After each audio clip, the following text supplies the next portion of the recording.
Hey everybody, my name is Russell Brunson. I want to welcome you to our Funnelology course. Today I'm going to be talking about the new art and science of funnel building. And we're going to be going over a lot of the core concepts about how to build a funnel, how to build an offer, how to have value ladders, ascension funnels, and then all the different types of funnels throughout the value ladder. What are the lead funnels? What are the unboxing funnels? What are the presentation funnels? What are the high ticket funnels?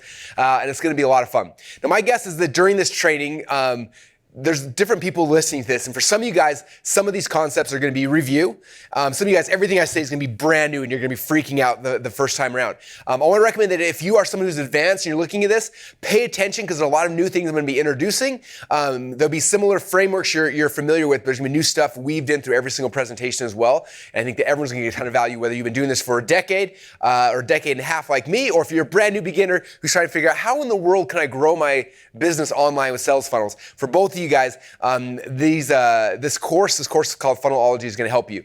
I call it the new art and science of funnel building because the first time I ever taught this, I spent the first 10 years of my career online doing funnel building. I launched tons of different companies. We had weight loss companies, we had diabetic neuropathy companies, we had speed reading companies, we had baby sign language, potato gun DVDs, we had all sorts of products and services where I was building funnels and doing this. And about 5 or 6 years ago, I decided to start teaching people about this. And I wrote my very first book ever called .com Secrets, which was the first real introduction to sales funnels and how people can use funnels to grow companies. And about the same time we launched the book, we launched our software company, ClickFunnels, and hand in hand, that became the guidebook to help people actually use funnels inside their business. And for the last 5 years, it's been really fun watching people grow huge companies off of that foundation. Now, what's been fun is right now my third book is coming out really, really soon, and I had a really short window to have a chance to actually rewrite the .com Secrets book. And it's funny, the first edition was 58,000 words.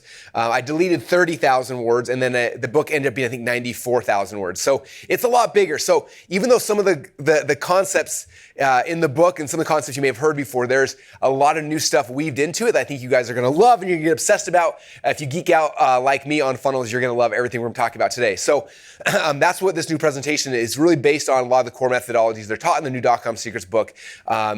And it should give you guys a really good foundation to prepare yourself for whatever business you're in, okay? So what I recommend is while you're going through this training course is sit back, take out a pad of paper, take out some notes, and as you're learning the concepts, only take notes on it, but at the same time, start thinking about it in the lens of your business. Like, how would this work in my business? How would this piece work? And start thinking about those things because you start visualizing and seeing how this would fit in your business. The more you visualize it, the more it becomes real to you, and the more likely you are to actually use that as a tool. I don't know about you, but I my entire career, I struggled in school. I think a lot of times it was because I was sitting there, I listened to the teacher talking and telling me stories, and I'd be trying to pay attention, I'd take notes, but I'm like, I have no context of how this is valuable in my life. And so because of that, we'd go right in one ear and right out the other one just as fast, right? And so for me, education got exciting when I had something to actually apply it to. As soon as I had a business and I learned something, I'm like, that's interesting. And I tried it and it worked. All of a sudden I was like, oh my gosh, I want to learn everything I can. And I started reading books and buying courses and going to seminars and events and everything I could do to dump in ideas into this side of my brain so I could test them over here. And the ones that worked and the ones that stuck, we started using over and over and over again. And through that process, I was able to build companies that have done hundreds of millions of dollars in sales. And so my goal for you is that I don't want this stuff just to bounce off, go in one ear and out the other one. I want it to be meaningful to you. I want you to be able to use it. So as I'm telling you about, think about how could I apply that to the business that I have or the idea I have, or maybe I'm a consultant for somebody else's business. How would I apply these things to help grow their company? And if you do that, these things will mean a lot more to you and remember them better, and hopefully they'll serve you at a much higher level, okay? So I'm gonna jump right in. And again, there's gonna be a lot of foundational stuff today. Be going over the secret formula and value ladders today. And then tomorrow we're gonna go deeper into each of the different phases of the value ladder. What are the funnels at the bottom of the funnel of the value ladder? What are the funnels in the second tier and the third tier and the fourth tier of the value ladder? And I'm gonna be going very, very deep into detail of what the funnels are, what they look like, what does page 1 look like, and page 2 and page 3. So we'll get to that tomorrow, but today I really want you guys to understand the foundational stuff. Because if you don't have these foundations, it's really hard to build a funnel. When you do have them, building funnels is the easiest part of the entire equation.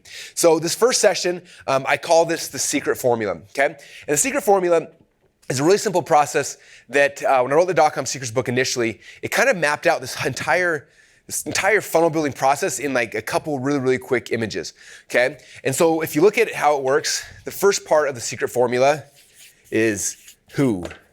Who is the person you actually want to serve? I'm gonna dive deeper into this. But who is the person you want to serve? That's number one, okay? The second question is, where are those people? Okay, if I know I want to serve this type of person, where are they already congregating? So here's a lake and there's some fish. Okay, so that's the second thing. It's like, where are my people? Okay, then the third part of the value ladder is, now that I know who they are, I know where they are, what is the bait that I'm going to use? There's a fishing pole to go and capture these fish. What's the bait I'm going to use? Okay. And then the last step here is, after I've caught this person, I've caught this bait, I brought him in, then where am I taking him? This is the little mountain here. Where is the summit that I'm trying to take them to? What's the result I'm trying to get for my dream customer? Okay. And one of the big updates that we made to the .com Secrets book, as you'll see when you guys have a chance to read it in the near future, is that this step we kind of identify like what is actually bait. And so if you look at what bait is inside of bait, it's kind of a 3-step process we're gonna go through today as well. It's hook, and then story, and then offer. And this kind of encompasses what your bait is. Your bait is your hook, your story, and your offer, okay? So that's kind of what the secret formula is. It's a very simple process, but it really encompasses all of business. Who do I want to serve? Where are those people at? What can I use to get them? And then after I get them, how can I actually serve them? Okay, and that's what the secret formula looks like. So if you look here on my slides, this is kind of a doodle of that. So who, where, bait, and result. Now I want to go a little bit deeper into each of these aspects because I'm sure most of you guys just heard that. You're like, okay, cool, I got it. It's like, no, like each of these things, they could and should do an entire like college semester on each of these different aspects because they're so vitally important to what you're doing. Okay, so the first one I go to is who. Who is your dream customer? Who is that person that you want to serve? Okay, now I always tell people this, that if you're not careful, what most entrepreneurs do is they get excited about a product, they create a product, they start selling it, and they never think about who it is they actually want to serve. They're thinking about this idea they have in this product and want to launch it. Okay, and I got started my entrepreneur journey. That's exactly what I did. I got excited about a product, I created it, I built it, I started selling it, and I didn't think once about who I wanted to sell it to. I just started selling it, and some people started buying it, I got excited, more people bought it, and one day, like 3 years down the road, I woke up, and I remember laying in bed, sitting there, and I was so miserable. I was making really good money. I had all the things you would think were like what gives you a perfect lifestyle. And I'm laying there and I was like, I wish that I had a boss so that he would fire me and I wouldn't have to go in the office today. And I started sitting there thinking, like, why do I feel this way? And I realized the reason why is because I created some really good products that attracted the wrong people into my world. And I wasn't obsessed with my customer. I didn't like him. I didn't even want to see him. I always thought about this. I said, if I was to go on a cruise or go hang out with somebody, or go to an event surrounded by my dream customers, would I be like, hey guys, let's go hang out? Or would I be like, oh man, I gotta go hide. And I realized like I wanted to hide. I didn't love the people I was serving. And because of that, I was miserable. And it wasn't until I hit rock bottom, my business was collapsing and failing, I was miserable, that I sat back, and I remember I had a friend, Eben Pagan, some of you guys know Eben. He had a training out there talking about your dream customer avatar. And I remember hearing that, and I was like, I never thought about it. I create a product and I sell it. That's what entrepreneurs do. And he was like, no. You got to figure out who is it you actually want to serve. Who is your dream customer avatar? That's where you start. And he gave the suggestion. He said, go to Google Images and actually find images of the people who your dream avatar could be. And I thought, at first I remember thinking that was like the cheesiest thing in the world. But I was like, all right, I'm going to do it. So I went to Google Images and I said, okay, who's my dream customer? What do they look like? And I went and I first started, I wanted to find 2 avatars. I wanted to find a male avatar and a female avatar. So I went there and I went to Google Images. I typed in the name. So I said, okay, I'm going to name my avatar. I'm going to call her Julie. And I said, okay, now what do I know about Julie? Well, Julie, if she's my dream customer, she's successful, she's driven. So she has a message she wants to share with the world. She values her own personal growth over money. She already has her business to 6 figures a year. She just wants to grow it to the next level.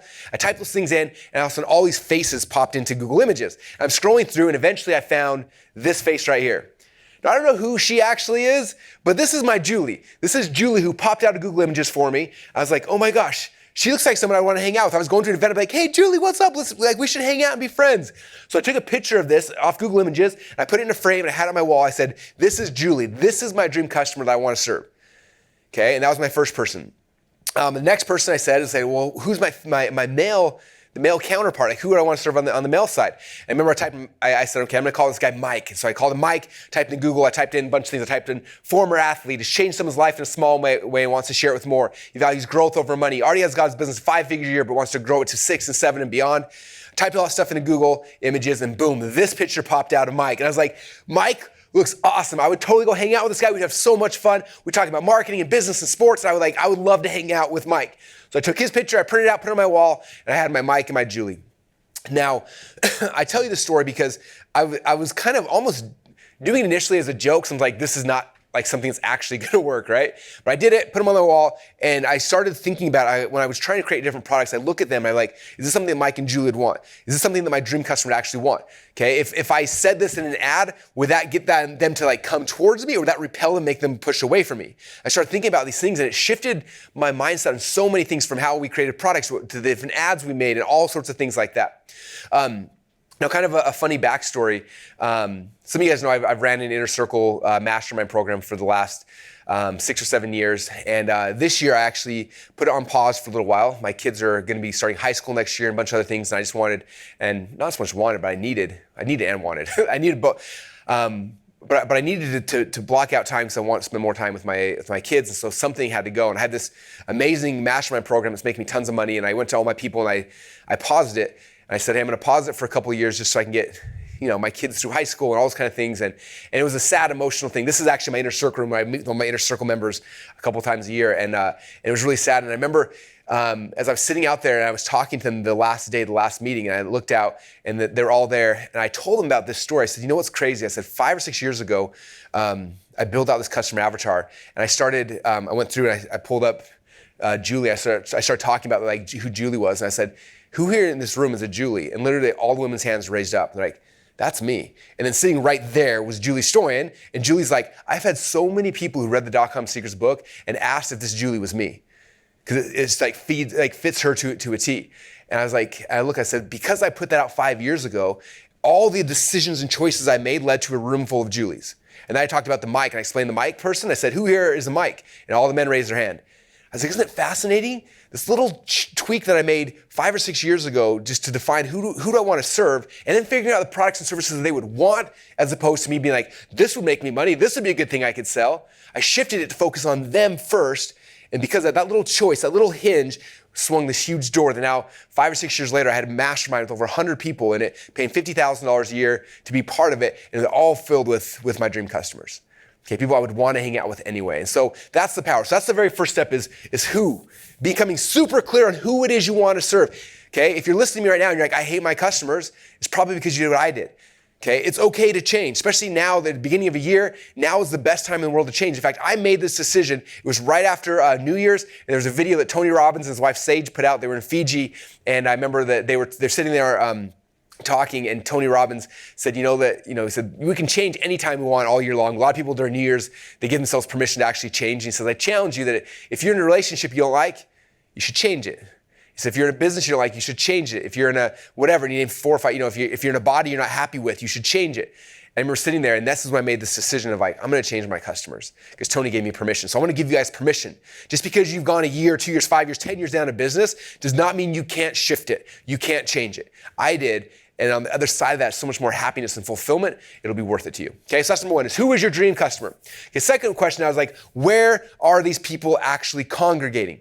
Okay, it becomes really easy when you realize like exactly who this person is. Okay, this is what the person is, what they do, what they like. And the better you get to know who this person is, the better you're gonna be at figuring out where are they actually congregating, okay? Like where do they spend their time?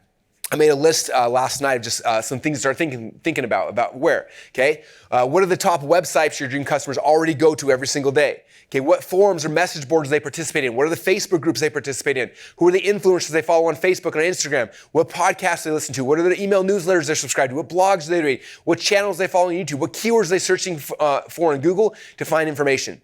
Okay, this is where your dream customers are congregating, where they're at. Okay, so your job as a marketer is to figure out, I got to find out where these people are. Okay, it's funny, I just wrote this book, Traffic Secrets, and whenever I talk to people about traffic, they think it's this magic mystery of like, okay, well, how do I do it? Like, what are the keywords? What are the things? And they're always like worried about all the algorithms. I'm like, look, traffic is really simple when you think about it. It's just figuring out who your dream customer is and figuring out where they're congregating. Okay, one of my favorite stories, I'm sure most of you guys have heard me tell the story before, but when I was in high school and college, I was a wrestler. I wrestled in Utah growing up. I was a state champ there. Wrestled a year at Brigham Young University, and they cut their wrestling program, so I came to Boise State, and I had my last 4 years here at Boise State. And I remember it as much as I love my people, my wrestlers, we're not always the smartest group in any bunch. And because most of us were struggling to make grades, they made it mandatory for every single wrestler, you had to go to study hall every single night. So every single night, practice would get done, we'd all go home, we'd eat, and then we'd drive over to study hall, and all the wrestlers would be in study hall because we were all struggling in school. And so we're sitting there doing homework, and I remember every single day doing this, and I remember it's probably 2 or 3 months into my sophomore year, and I'm sitting there, and I'm trying to do my homework, and then I'm like thinking about wrestling, thinking about my match coming up, and thinking about other things, and there was a website that me and all of the wrestlers always congregated at. And it was themat.com. Mat has kind of shrunk in the last few years, and for my wrestlers, there's bigger ones out there that are better, but themat.com was the place when I was in college. And so I remember I'd go to mat.com and I get sucked into like the message boards and like talking about this wrestler versus this wrestler and thing after thing, and like that was my place. Those were my people, right? We hung out, we had a good time, and that's where we spent all of our time is all congregating here in this one spot. Okay, and I remember kind of a funny story one day as I was in there. I had to go to the bathroom. I stood up. I started walking out, and I was looking over. I started looking at the other wrestlers. I noticed that like our 133 pounder was on the mat.com. Our heavyweight was on the mat.com. Our 187 pounder. I was looking. I'm like, oh my gosh! All of the wrestlers in Boise in study hall are literally in this one spot right now talking about wrestling. I was thinking, I'm sure it's not just Boise State. I bet you every single college campus in the country, the wrestlers are in study hall right now, and we're all on the exact same website. And it's not just happening in college, it's happening in high school, it's happening for people that have already graduated, it's happening in other countries. Like the entire world, everyone who cares about wrestling is all congregating in this one spot. So my question for you is, if you're selling a wrestling product, where do you go to throw your bait in? Right? You just find out where are the wrestlers congregating, and you throw out your bait right there. I remember when I was in the mat.com, I would see there'd be ads on the side for the Granby System Wrestling thing and Ken Chiarotow's wrestling camps and the Sioux Plays Dummies. Like all the ads were all in there all the time, right? They were all people throwing their hooks in, trying to grab people out of this pond. Okay, so same thing's true for you. As soon as you get a clear picture of who this person is, then you figure out where they're congregating. Okay, and if you don't know where this is at, it means you got to start getting deeper into your dream customer. Okay, you got to start figuring out what podcasts they listen to. Okay, if you're not listening to the same podcast they are, you're going to struggle to speak to them because you're not going to know the language they're already listening to. You're not going to hear what other people are saying to them. Okay, so you got to find out what are the podcasts my dream customers listen to and you should be listening. What are the Facebook groups that are on? You need to get inside those groups and be part of them and participate. Okay, you got to become part of these communities, and that's going to help you understand how to come in here and throw your bait in. Okay, all right. So that takes us now to number 3. So who's your dream customer? Where are they congregating? Now, what is the bait? The bait we're going to throw in. Now we found this congregation, we got to throw something in here to try to capture them, try to grab them, right? And so in the past, I always said just throw out bait. But in the new version of the .com Secrets book, I talk about how bait is actually this concept called hook, story, offer, right?